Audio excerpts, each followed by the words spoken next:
আসসালামু আলাইকুম। নতুন আরেকটি মিনি ব্লগে আপনাদের স্বাগতম। সেদিন আমাদের বাসায় আমার কাকাদের দাওয়াত ছিল, সেই উপলক্ষেই এত আয়োজন।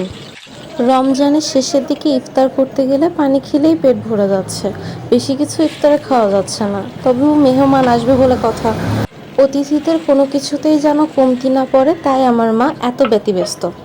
সেদিন যে শুধু মেহমান বাসায় এসেছিল তা কিন্তু নয়, কিছু প্রতিবেশী বাকি ছিল যাদের বাসায় ইফতার পাঠানো হয়েছিল না, তাদের বাসায়ও ইফতার পাঠানো হয়েছিল। আম্মু বিরিয়ানি রান্না শেষে প্রাণ ঘি ব্যবহার করেছিল। প্রাণ যেন পরিবারেরই একটা অংশ। হঠাৎ করে খুব গরম পড়ছে, রান্না বান্নার এক পর্যায়ে মনে হয়েছিল আজ হয়তো অতিথিদের সামনে কোনো কিছুই প্রেজেন্ট করা হবে না।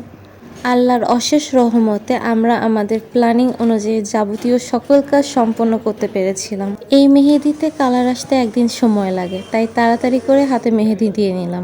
এরপর সবাই মিলে নিচে হাঁটতে গেলাম। নিচে হাঁটতে যেয়ে দেখি এলাহি কাণ্ড, আমাদের পুরো সোসাইটি খুব সুন্দর করে লাইটিং করা হয়েছে। আজ এই পর্যন্তই। কাল যেহেতু ঈদ, তাই সবাইকে ঈদ মোবারক।